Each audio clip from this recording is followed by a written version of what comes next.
인사드리겠습니다. 안녕하세요.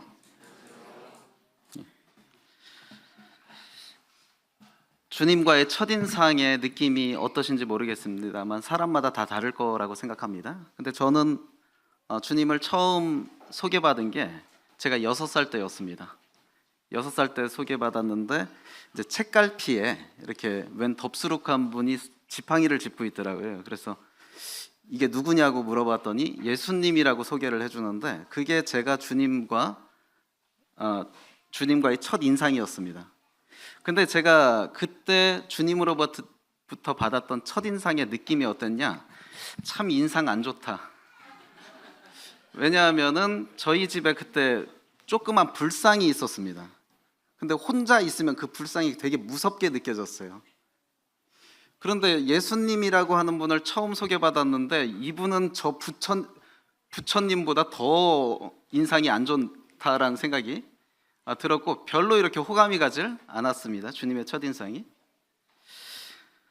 그런데 이제 어머니의 손에 이끌려서 6살 때부터 교회를 나가기 시작했는데 교회를 나가서 소개받는 예수님의 모습을 보면서 더더욱 실망스러웠어요.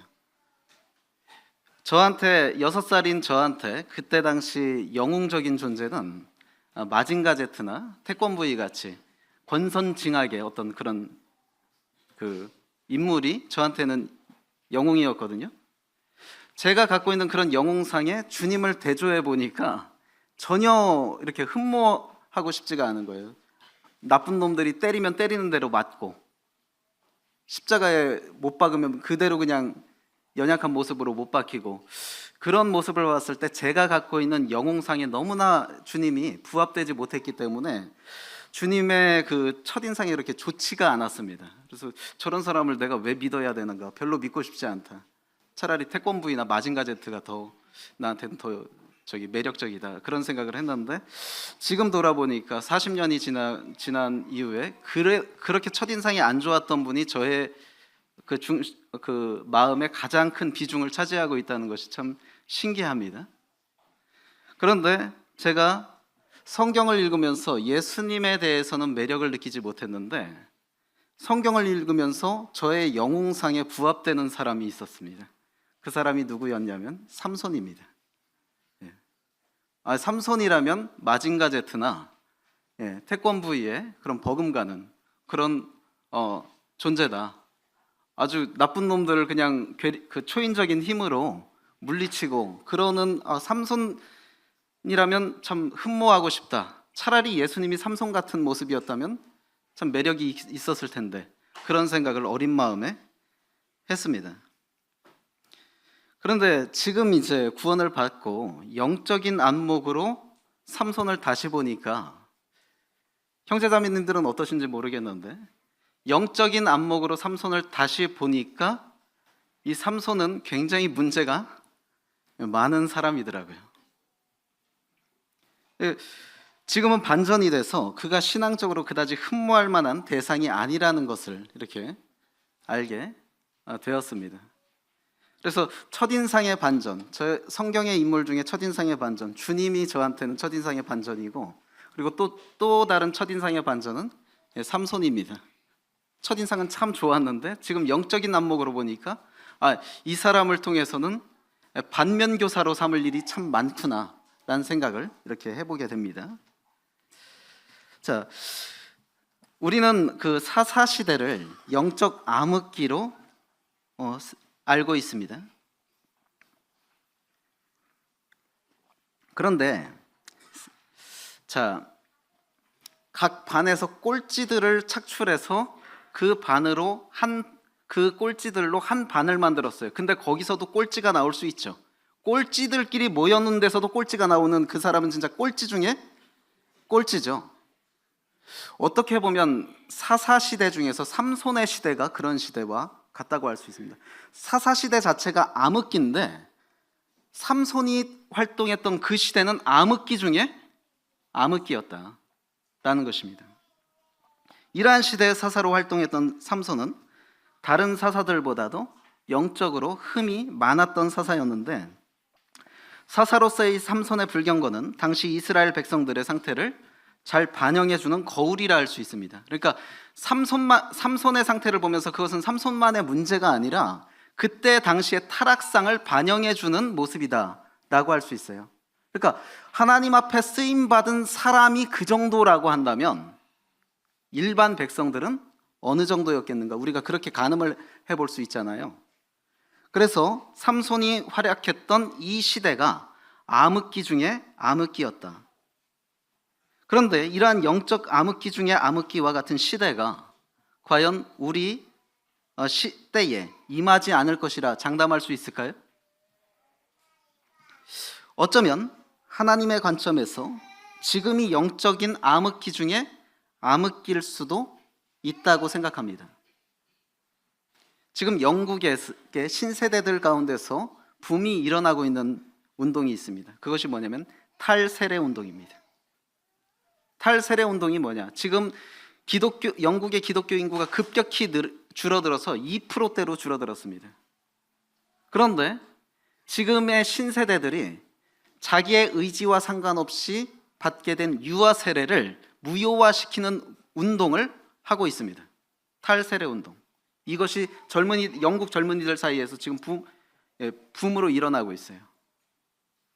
어쩌면 이 시대가 하나님 보시기에 영적인 암흑기 중에 암흑기일 수 있다라는 생각을 해보게 되고, 그것이 머지않아 우리 한국의 미래가 될 수도 있다라고 생각을 해보게 됩니다. 그렇기 때문에 오늘 이 삼손이 활약했던 이 사사기 13장부터 16장까지의 이 교훈은 예방주사 차원에서도 매우 중요하다라는 생각을 해보게 됩니다. 그래서 이제 삼손의 행적과 그 시대를 통해서 영적 암흑기의 특징이 무엇인지 살펴보고 그와 관련한 것들을 우리의 신앙생활 속에서 철저히 경계함으로 이스라엘의 실수를 답습하지 않기를 바랍니다. 본문 말씀은 사사기 13장부터 16장 전체인데요.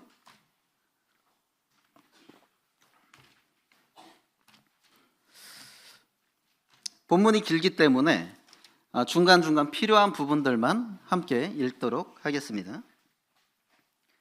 자, 삼손이 사사로 있던 시대의 이 특징이 무엇이냐? 영적 암흑기 중에 암흑기라고 했던 이 시대의 특징은 바로 회개의 심령이 결여된 시대라는 것입니다. 그 시대를 살펴보기 전에 회개에 대해서 한번 좀 교훈받기를 원합니다. 자, 삶 가운데서 회개를 많이 하십니까? 삶 가운데서 회개를 많이 하는 사람은 뭔가 문제가 있는 사람이다. 우리가 쉽게 그렇게 생각할 수 있습니다. 삶 가운데서 회개할 일이 많다? 문제 있는 사람이라고 생각하기 쉬운데 아닙니다. 오히려 회개를 하지 않는 사람이 문제입니다. 회개란 건강한 신앙의 척도라고 저는 감히 말씀을 드립니다. 회개라는 것은 정직한 자의 마땅한 반응입니다. 그리고 겸손한 심령의 열매입니다. 또한 죄인이 가장 아름다워질 수 있는 길은 회개밖에 없습니다. 죄인이 가장 아름다워 보일 때는 회개하는 때입니다.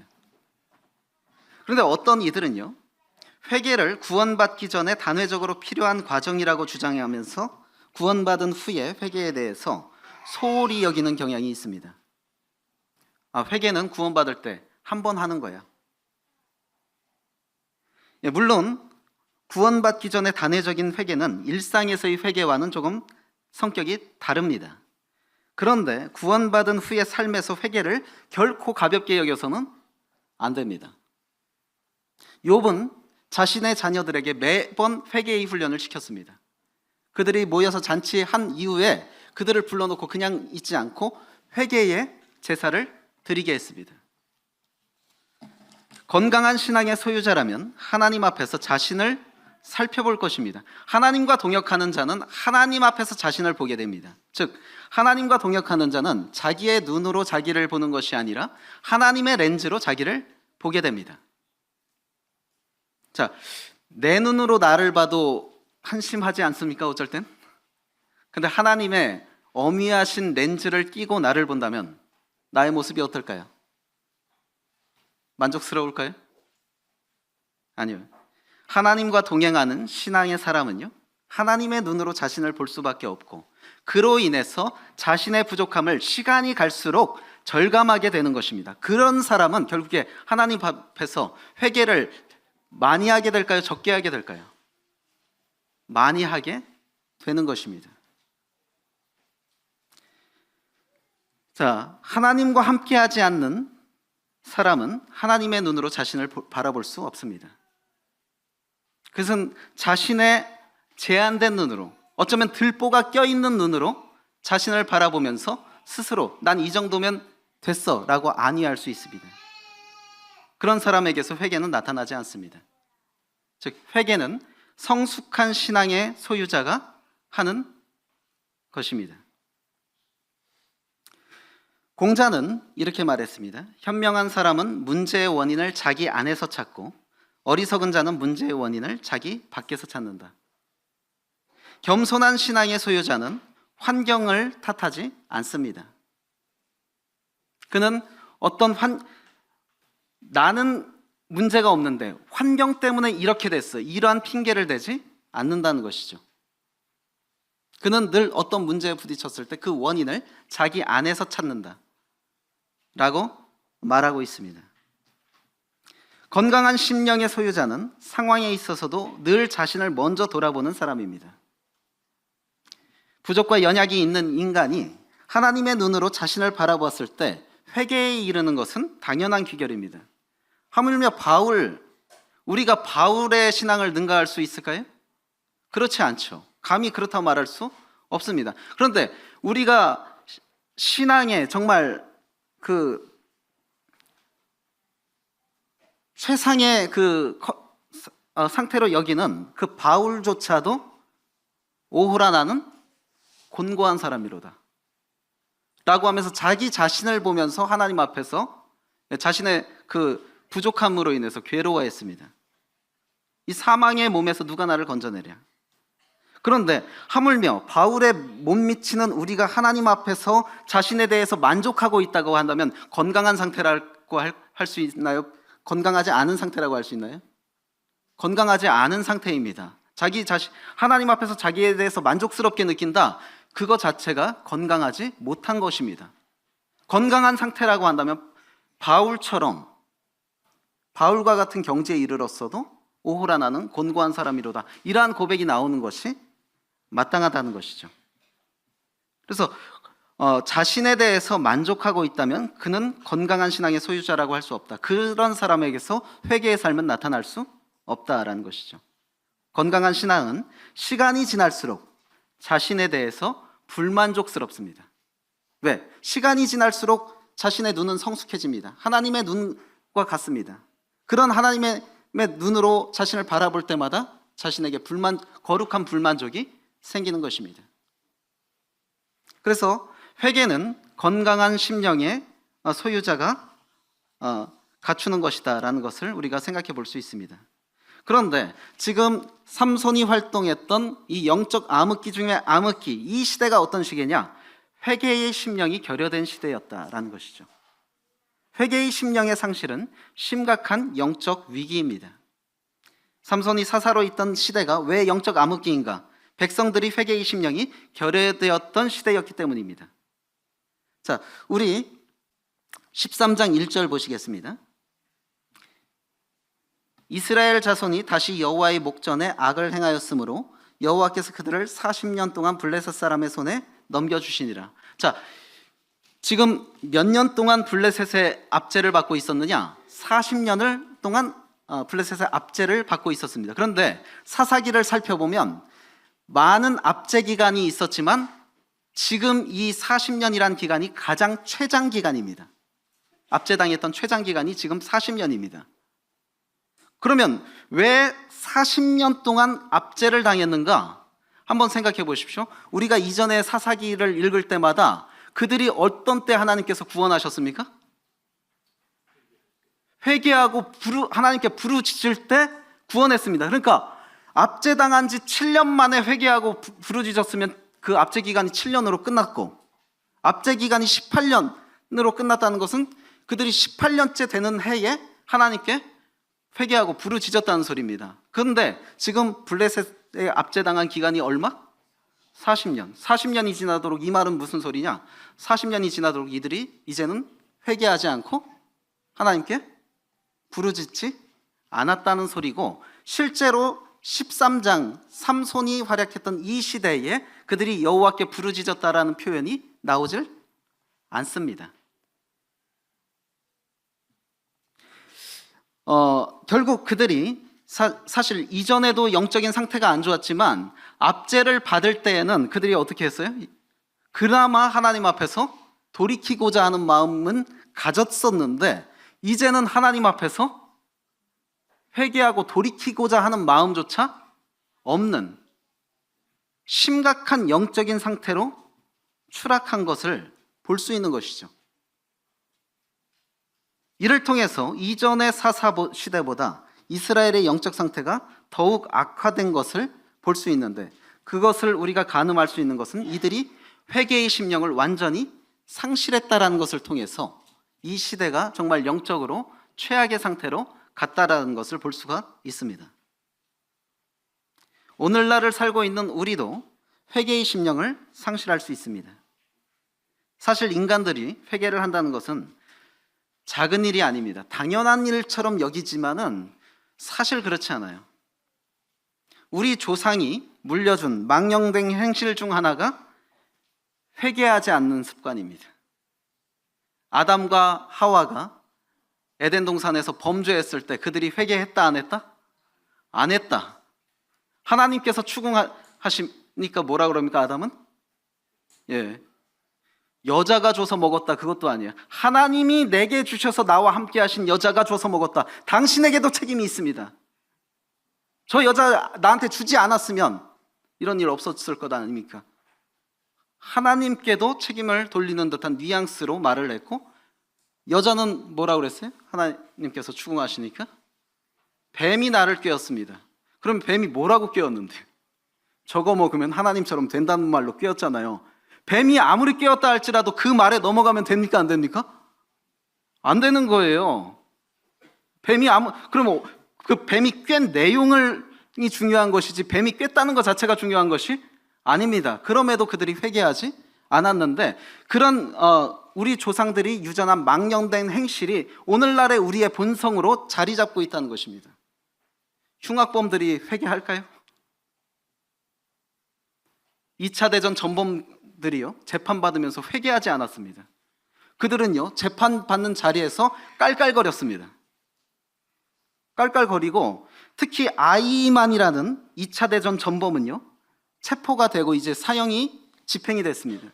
사형이 집행이 되기 전에 마지막으로 할 말이 없느냐 이렇게 물으니까 아이만이 하는 소리가 지금 유대교로 개종하고 싶다 그랬어요. 그래서 듣는 사람들이 의아하잖아요. 왜 유대교로 저 사람이 유대인들로부터 마지막 환심을 살려고 하는가? 그렇게 했더니 왜 유대교로 개종하려고 하느냐 물었더니, 지금 내가 유대교로 개종하면 내가 유대인이 되지 않느냐, 내가 유대인으로서 사형을 당하면 또 한 명의 유대인을 죽이는 것이니까 난 그렇게 죽고 싶다. 그렇게 학살을 해놓고도 거기에 대해서 전혀 회개하지 않았습니다. 사람들이 회개를 쉽게 할 것 같지만 회개를 쉽게 하지 않습니다. 그래서요, 우리가 구원받을 때 회개하셨잖아요. 이거 정말 저는 하나님의 은혜라고 생각합니다. 회개의 심령을 쉽게 갖지 못해요. 의외로 쉽게 갖지 못해요. 그런데 그런 회개의 심령에 이르게 하신 것도 하나님의 은혜다. 우리의 심령이 선해서 회개에 이르렀다? 그렇게 말할 수 없습니다. 그런데 저는 구원받을 때의 단회적 회개도 중요하지만 구원받은 후 지속적인 회개의 삶이 매우 중요하다고 여기는 것이요, 생각해 보십시오. 자신의 일상생활에서의 실질적인 흠을 보면서 또 자각하지 못하고 회개하지 않는 사람이 구원을 위한 관념적 회개에 정말 마음 중심으로 회개한다? 그게 가능할 것 같습니까? 실질적인 일에 회개하지 못하는 사람이 구원을 위한 관념적 회개에 진짜 중심으로 회개했다. 제가 보기엔 그럴 수 없다고 봅니다. 관념적 회개가 더 어려운 거예요. 관념적인 일에 대한 회개가 더 어려운 거예요. 실질적인 회개는 구원받지 않은 사람들도 할 수 있어요. 자신의 잘못에 대해서 자각하고. 그런데 그것에 대해서 하지 못하는 사람이 구원을 위한 관념적 회개, 여기에 정말 진실된 마음으로 한다? 제가 보기엔 불가능할 것 같습니다. 그래서 우리가 삶 가운데서 이 지속적인 회개의 삶이 그래서 중요하다는 것입니다. 이것은 내가 정말 구원을 위한 그 회개에 대해서 정말 진실되게 했는가, 그것에 대한 증거라고 보여집니다. 회개의 심령의 상실은 구원의 가치와의 폄하와 관련이 있다. 회개의 심령은요, 구원의 가치와 관련이 있습니다. 이들이 왜 이스라엘 백성들이 이제는 삼손의 시대에 이르러서 회개하고 하나님께 부르짖지 않았을까요? 그들은 블레셋의 압제로부터 벗어나고자 하는 갈망이 없었습니다. 자, 삼손이 블레셋인들을 쳤어요. 그러면 이들 입장에서 삼손을 보호해줘야 됩니까? 아니면은 배척해야 됩니까? 삼손을 보호해줘야 되잖아요. 근데 15장에서 정말 충격적인 일이 블레셋과 싸운 삼손에 대해서 닥달을 합니다. 왜 괜히 일 크게 만드느냐? 왜 일 크게 만들어서 우리를 곤경에 빠뜨리느냐? 그러면서 그들이 삼손을 결박해서 블레셋 사람들에게 내줍니다. 그리고 이것을 쉽게 말하면 일제강점기 때에 조선민족을 싸운 독립투사를 조선인들이 잡아서 일본인에게 바치는 모습입니다. 그러니까 이스라엘의 영적인 상태가 이 정도였습니다. 자신을 위해서 싸워준 하나님의 사사를 보호해주지는 못할 망정 그들의 대적인 블레셋에게 잡아 바치는, 즉 블레셋의 압제로부터 구원받기를 원하는 그런 갈망이 전혀 없었던 백성들의 상태였기 때문에 회개의 필요도 느끼지 못했던 것이죠. 구원의 가치를 절감하지 못하는 것은요, 영적 상태의 적신호입니다. 그럼 이미 구원받은 우리는 구원받기 전엔 구원의 가치에 대해서 절감했는데 구원받은 후에는 구원이 다 잡아놓은 물고기입니까? 그렇게 생각할 수 없죠. 성도의 삶의 파워의 여부는 제가 보기엔 구원의 기쁨입니다. 구원의 기쁨을 내 삶에서 얼마나 누리고 있느냐, 그것에 의해서 성도로서의 파워가 달라진다고 보여지는데, 자, 우리에게 일어난 일 중 가장 기뻐해야 될 일은 무엇일까요? 우리 일생 중에 나에게 일어난 일 중 가장 기뻐해야 될 일은 구원받은 일입니다. 이것만처럼 큰 일은 없습니다. 군대 2년을 면제받아도 뛸 듯이 기뻐하죠. 군대 2년 면제받은 사람을 남자들 사이에서 신의 아들이라고 말합니다. 신의 아들이라고 말하고, 군대 2년 면제받은 사람한테 흔히 하는 말이 너는 전생에 나라를 구했냐? 그렇게 말합니다. 2년 면제받아도요. 지옥은 몇 년? 영원입니다. 우리는 영원한 지옥을 면제받았습니다. 군대 2년을 면제받은 사람도 신의 아들이라 칭할진데 구원받은 우리는 신의 아들 중의 아들 아닙니까? 하물며 영원한 형벌을 면제받았다면 이것이야말로 우리 인생 중에 가장 큰 기쁨이고, 그 가장 큰 기쁨이 일생에서 나의 마음을 지배하게 하는 것이 당연한 것인데, 구원의 기쁨은 구원받을 때로서 끝나고 그 이후에는 세상의 재리와 여러 가지 근심으로 인해서 구원의 기쁨을 상실한 채로 살아가고 있진 않은가? 자, 구원의 기쁨을 상실하게 된 사람의 삶에서 또 회개란 있을 수 없습니다. 자신에게 베푸신 구원의 가치를 더욱 절감하게 될 때에 우리는 그 구원의 기쁨이 나를 지배할 것이고, 그 사람은 이런 나를 구원해 주신 하나님 앞에서 늘 회개의 심령을 유지하게 될 것입니다.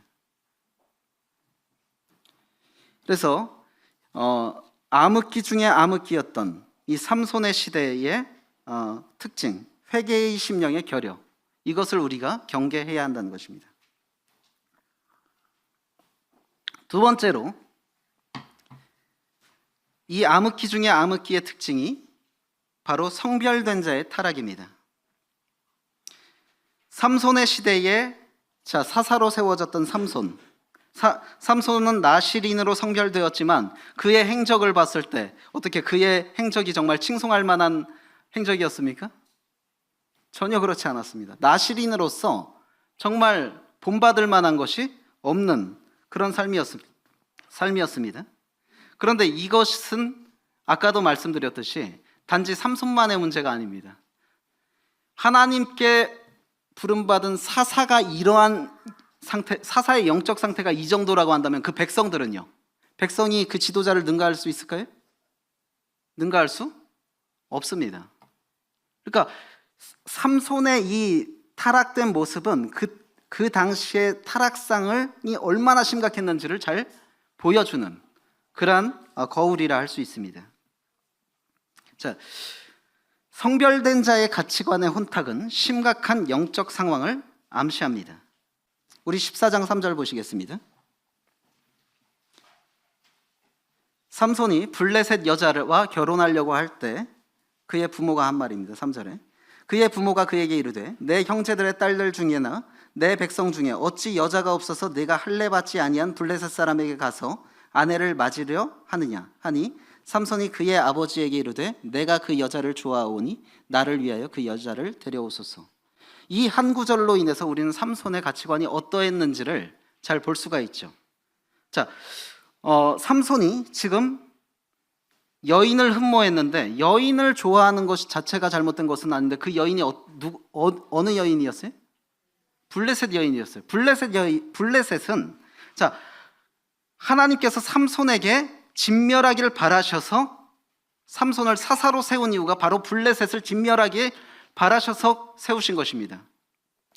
그런데 자신이 왜 하나님께 나시린으로 구별되었는지를 전혀 생각하지 않고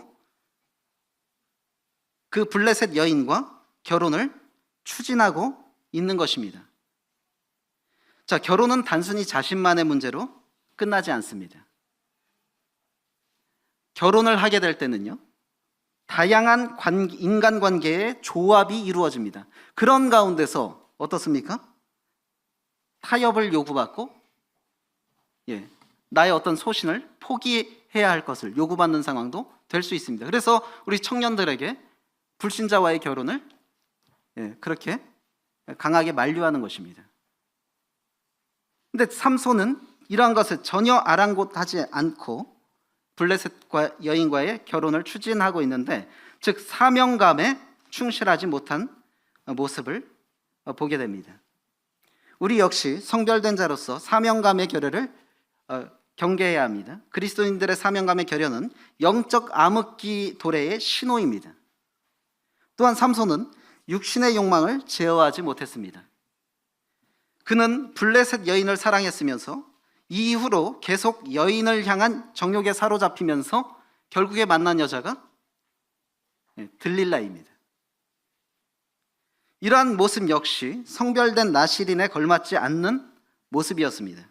우리에겐 정욕을 비롯한 육신적 욕망이 있습니다. 구원받았다고 해서 그것이 우리 안에서 제거되는 것이 아닙니다. 다만 우리가 구원받은 후에 성령의 힘을 의지해서 이런 육신의 욕망을 통제하고 제어하는 훈련을 해야 되는 것이죠. 그런데 오늘날의 그리스도인이라고 하면서 이런 육신의 정욕에 대해서 느슨한 그러한 삶을 살 수 있습니다. 또한 삼손은 자기 중심적 삶을 살았습니다. 자, 3절에 부모가 블레셋 여인과의 결혼을 만류합니다. 그러니까 삼손이 하는 말이 뭐라고 합니까? 그의 아버지에게 이르되 내가 그 여자를 좋아하오니 나를 위하여 그 여자를 데려오소서. 자, 삼손이 블레셋 여인과 결혼하려고 한 이유가 뭐예요? 내가 좋아하니까. 내가 좋아하면 신앙 안에서 모든 것이 가해지는 것입니까? 모든 것이 다 허용되는 것입니까? 우리는 누구를 위해서 사는 사람입니까? 주님을 위해서 사는 사람이에요. 즉 삼손 역시 나실인으로 구별된 사람으로서 하나님을 위해서 사는 사람이라고 하나님의 뜻에 반하는 것은 거부해야 되는 사람인데, 지금 블레셋 여인과의 결혼을 추진하는 이유가 내가 그 여인을 좋아하니까 철저히 자기 중심적인 삶을 살았던 사람입니다. 바울은 말세에 고통하는 때의 징조 중 하나로 사람들이 자기를 사랑할 것이다 그랬어요. 자기를 사랑하며. 이것이 말세의 징조라고 했습니다. 성별된 그리스도인이라고 하면서 하나님의 뜻을 쫓기보다는 자기를 사랑함으로 자기 중심적인 가치관으로 살고 있다면 그것은 말세의 징조라고 할 수 있는 것입니다. 또한 분별력의 상실은 영적 위기를 초래합니다. 삼손이 나실인이었습니다. 민수기 6장에 나실인이 금해야 될 것 3가지가 있습니다. 첫 번째로는 독주를 마시지 말아야 됩니다. 두 번째로는 부정한 시체나 그런 것들을 접촉하지 말아야 합니다. 세 번째로는 머리에 삭도를 대지 말아야 합니다. 이 3가지 규례가 나실인의 규례인데, 삼손은요 나실인의 규례를 분명히 알고 있었던 사람입니다. 그런데 삼손이 포도주를 마셨죠? 포도주 마시러 가다가 사자 때려 죽였죠? 사자 때려 죽인 후에 거기에 벌들이 꿀을 만들어 놓으니까 그 죽은 사자를 접촉하면서 꿀을 취해서 먹었습니다. 그러니까 나실인의 규례 2가지를 아무렇지 않게 어겼어요. 그런데 그랬던 삼손이 나실인의 규례 중에서 고수한 규례가 뭐예요? 머리를 기르는 것, 머리를 깎지 않는 것. 다른 규례는 쉽게 어겨놓고 왜 이건 어기지 않았을까요? 이건 사람들한테 보이는 거거든요. 다른 거는 몰래 할 수 있어요. 독주 마시는 거 몰래 먹을 수 있고, 시체 접촉하고도 부모에게 말하지 않았습니다. 근데 머리는 사람들에게 대번 보이는 것이죠. 사람을 의식하는 신앙.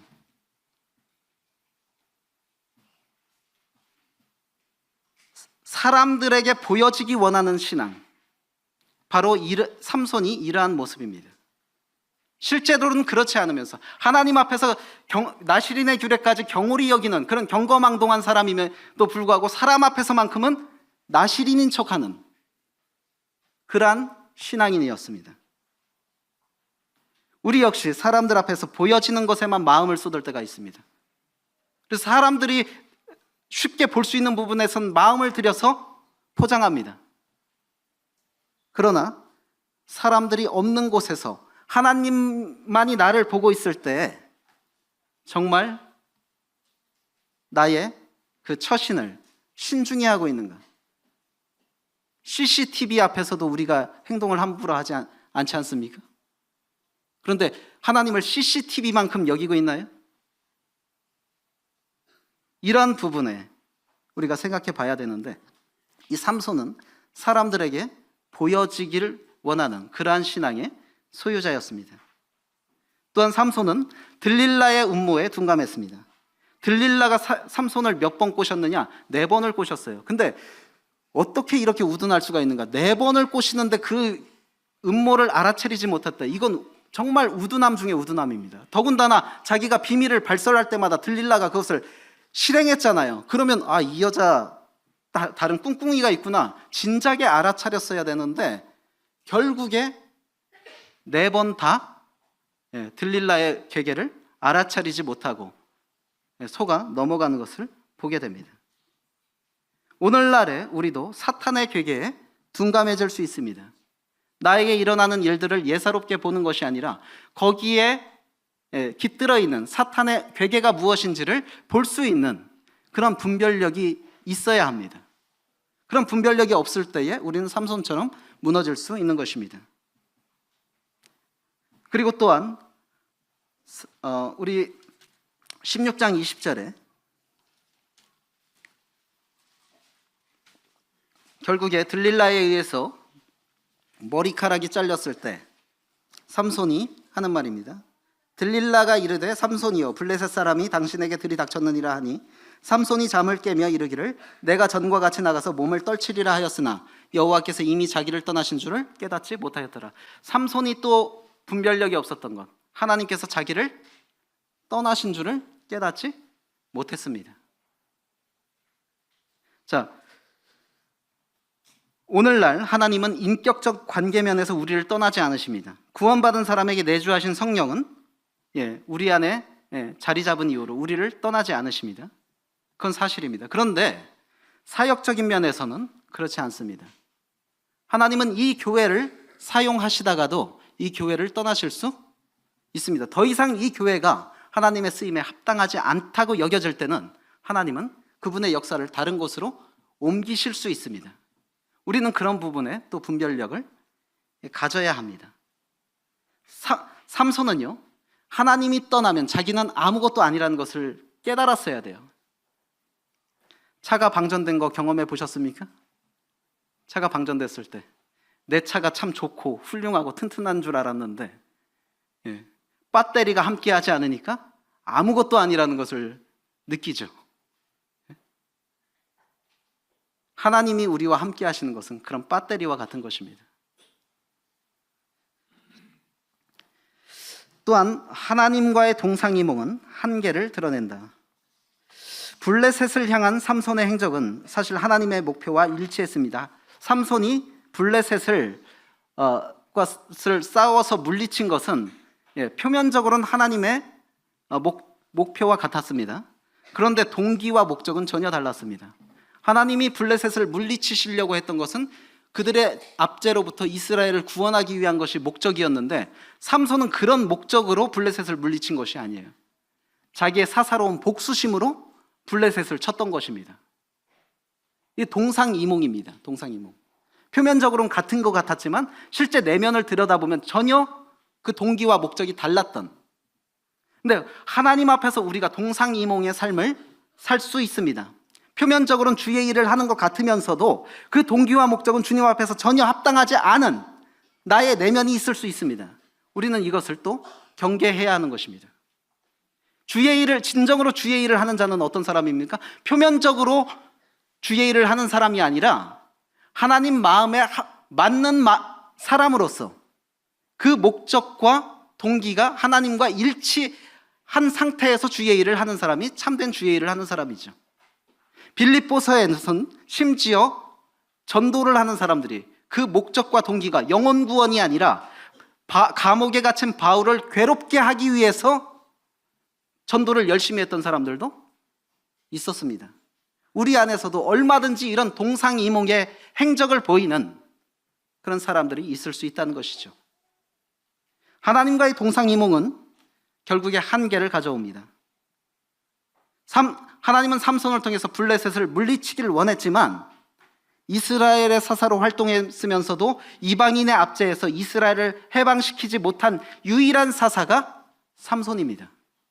그는 블레셋을 완전히 물리치지 못했어요. 이스라엘을 구원하지 못했어요. 이 사명은 누구에게 전가됩니까? 후에 사무엘에게 전가되고 또 다윗이 완성합니다. 결국에 이렇게 됐던 것이죠. 동상이몽의 삶을 살았던 사역자의 한계입니다. 그때 당시는 결과적으로 뭔가 되는 것 같지만 하나님은 그를 계속해서 사용하실 수가 없습니다. 하나님과 동상이몽의 삶을 살고 있는 그 사람을 그 순간엔 사용할 수 있지만 계속해서 그 일을 완성해 나가는데 사용할 수는 없는 것입니다. 지금이라도 우리가 하나님 앞에서 하나님과 일치하지 않는 동기와 목적을 가지고 있다면 그것을 과감하게 버리고 하나님의 그 목적과 동기에 일치하는 순수한 마음으로 주의 일을 해야 할 것입니다. 또한 우리가 그 결과지향적으로 어떤 것을 평가할 수 있습니다. 그래서 사람들은 단번에 결과를 만들려고 합니다. 교회 안에서도 마찬가지죠. 신앙 안에서도.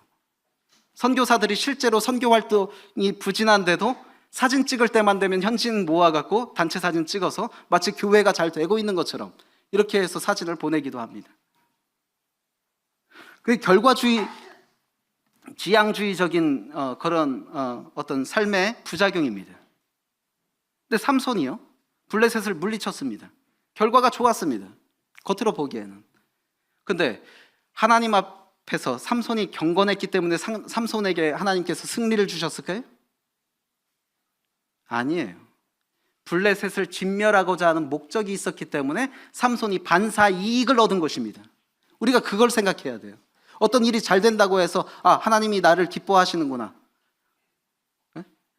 내가 하나님께 합당한 사람이구나, 그렇게 생각해서는 안 돼요. 누군가에 의한 반사 이익일 수 있습니다.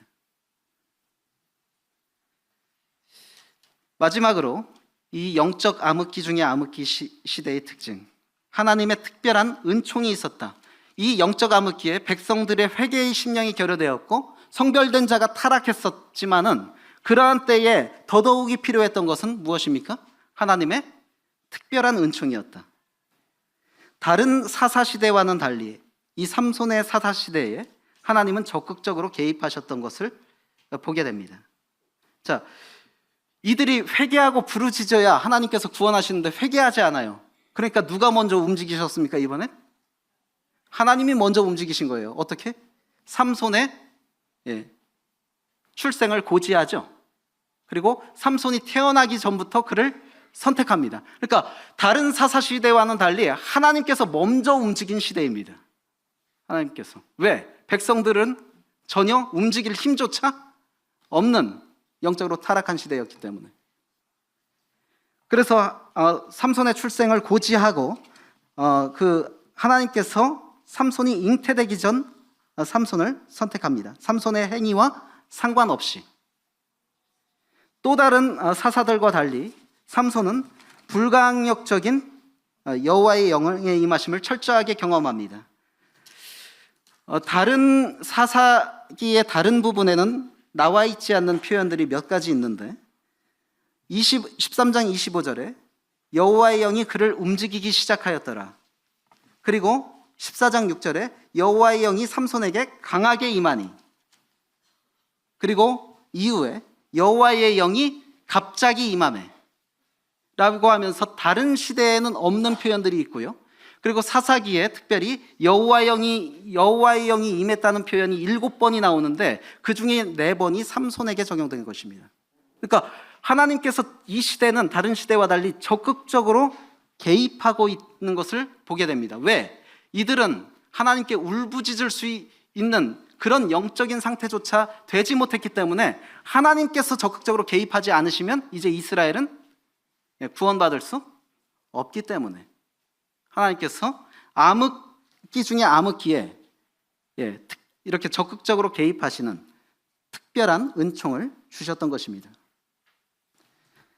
하나님은 자기의 사람을 포기하지 않으셨습니다. 삼손의 행적을 봤을 때 하나님이 기뻐할 만한 것이 없었고 배은망덕해 보였는데 삼손이 나중에 힘을 빼앗기고 눈을 실명했을 때 그가 돌이키죠. 회개하고. 근데 마지막에 그가 하나님께 간구합니다. 내 이 눈을 뺀 블레셋인들에게 원수를 단번에 갚게 하옵소서. 이것 역시도 사실 자기중심적인 간구죠.